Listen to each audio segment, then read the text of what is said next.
Udah lanjut. Oke. Bismillahirrahmanirrahim. Assalamualaikum warahmatullahi wabarakatuh. Waalaikumsalam warahmatullahi wabarakatuh. Innal hamdalillah nahmaduhu wa nasta'inuhu wa nastaghfiruh wa na'udzu billahi min syururi anfusina wa min sayyiati a'malina. May yahdihillahu fala mudhillalah wa may yudlilhu fala hadiyalah.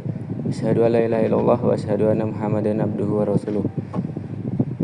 Sini yang saya hormati kepada Ibu Ratu Ayu Primi Putri Rahmania Suratmaja MM dan selaku kawan-kawan kelas RA 6 semester 7. Di sini saya mengucapkan terima kasih atas kesempatan yang diberikan untuk menjadikan moderator sebagai kesempatan kali ini. Di sini saya sebagai moderator, saya ingin akan memandu jalannya acara presentasi. Di sini yaitu kami dari kelompok 5 pada kesempatan yang sangat istimewa ini kita akan mendengarkan pemaparan dari kelompok kami yaitu hubungan faktor kompleksitas manusia dengan motivasinya. Di sini saya berharap seluruh peserta dapat mengikuti sesi ini dengan antusias dan aktif berpartisipasi dalam presentasi yang akan kami jalankan. Tanpa berlama-lama, mari kita lanjut pada pemateri yang pertama yang akan disampaikan oleh Iko Maria. Kepadanya saya persilakan.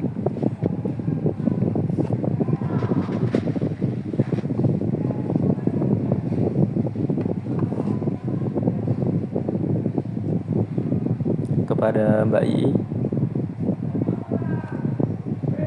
Baik, terima kasih kepada moderator. Sebelumnya suara saya terdengar jelas. Baik, sudah terdengar.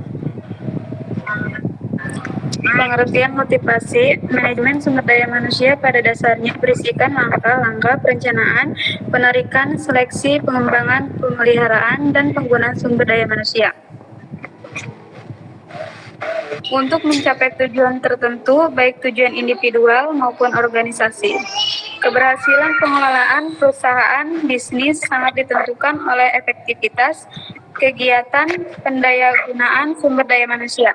Dalam hal ini, seorang manajer harus memiliki teknik yang dapat memelihara prestasi dan kepuasan kerja, antara lain dengan memberikan motivasi kepada karyawan agar dapat melaksanakan tugas dengan ketentuan yang berlaku. Selanjutnya, menurut para ahli, menurut Samsudin 2015, motivasi adalah proses mempengaruhi atau mendorong dari luar terhadap seseorang atau sekelompok kerja agar mereka mau melaksanakan sesuatu yang ditetapkan. Poin kedua, menurut Sunyoto 2015, motivasi kerja adalah sebagai keadaan yang mendorong keinginan individu untuk melakukan kegiatan-kegiatan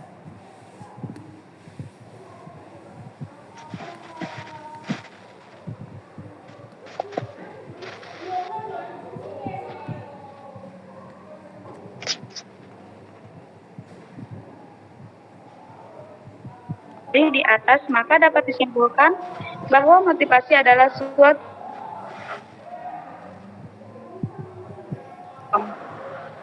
Baik, terima kasih. Saya kembalikan kepada moderator. Terima kasih kepada Mbak Iko Maria yang telah memaparkan materinya. Untuk pemateri yang selanjutnya saya serahkan kepada Mbak Anis. Kepadanya saya persilakan. Baik, terima kasih kepada moderator.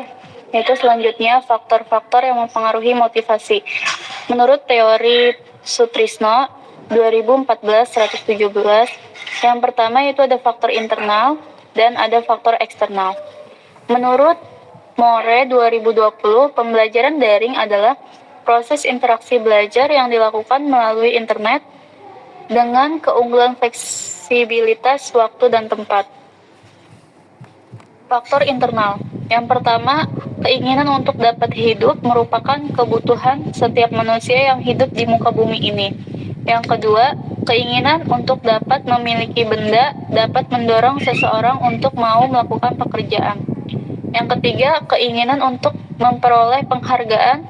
Seseorang mau bekerja disebabkan adanya keinginan untuk diakui, dihormati oleh orang lain. Selanjutnya saya kembalikan kepada moderator. Terima kasih Mbak Anis Nanda yang telah memaparkan materi.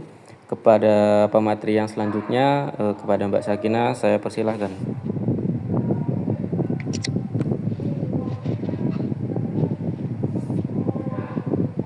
Baik Mbak Sagina.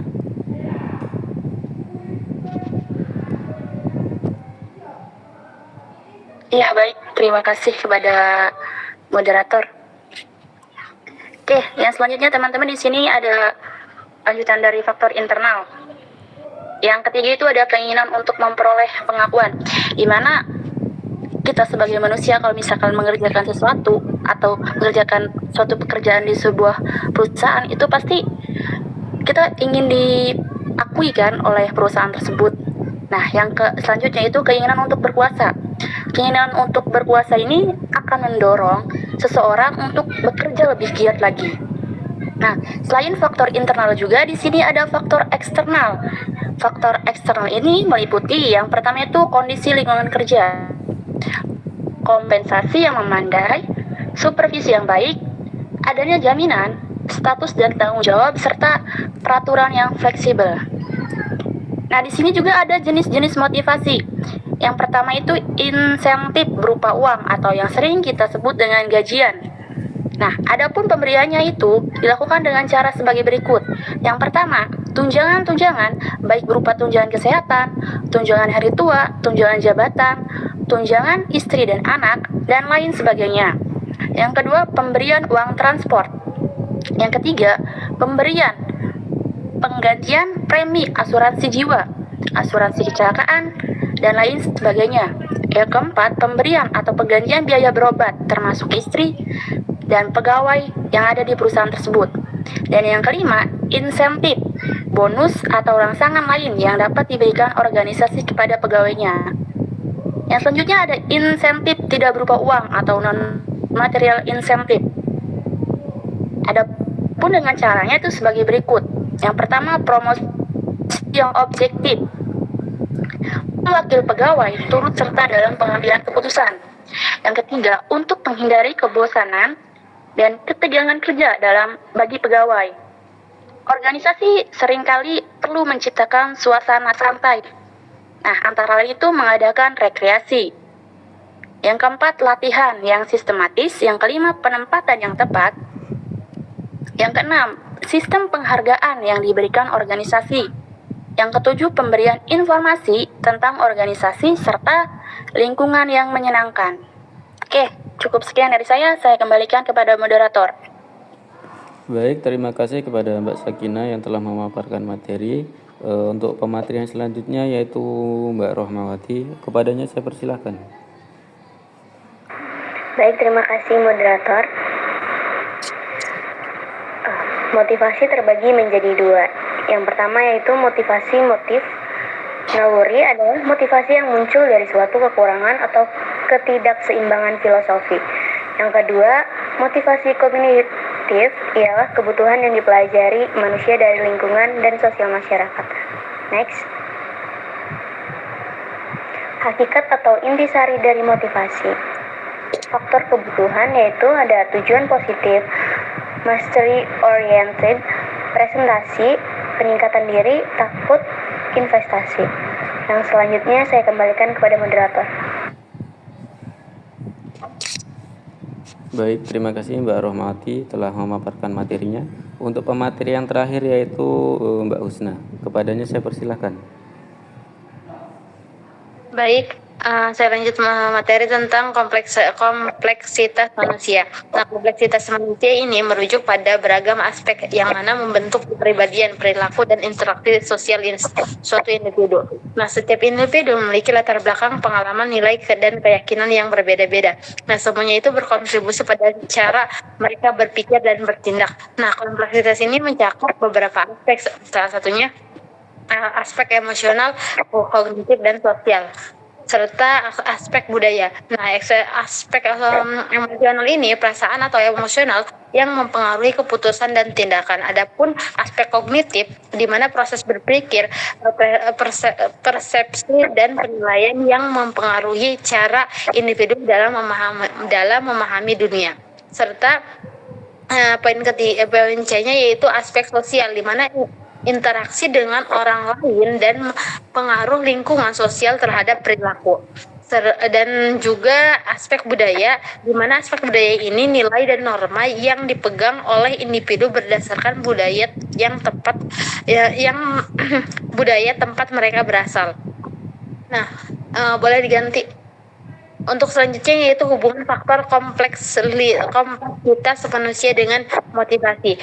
Kompleksitas manusia memiliki hubungan yang sangat erat dengan motivasi. Beberapa hubungan tersebut antara lain variasi dalam kebutuhan dan tujuan. Setiap individu memiliki kebutuhan dan tujuan yang pastinya berbeda-beda, di mana yang dipengaruhi oleh latar belakang dan pengalaman hidup mereka.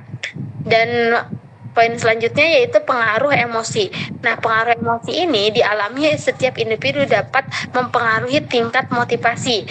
Contohnya, individu yang merasa bahagia dan atau puas cenderung lebih termotivasi dibandingkan dengan individu yang merasa stres ataupun cemas. Nah, serta di poin ketiga itu dibahas tentang persepsi dan keyakinan. Cara individu memandang diri mereka sendiri dan kemampuan mereka dapat mempengaruhi motivasi, di mana individu dengan kepercayaan diri yang tinggi cenderung lebih termotivasi untuk mencapai tujuan mereka. Dan poin D yaitu tentang interaksi sosial, di mana dukungan sosial dari orang lain dapat meningkatkan motivasi. Sebaliknya juga, tekanan atau pengaruh negatif dan dari lingkungan sosial dapat menurunkan motivasi seseorang.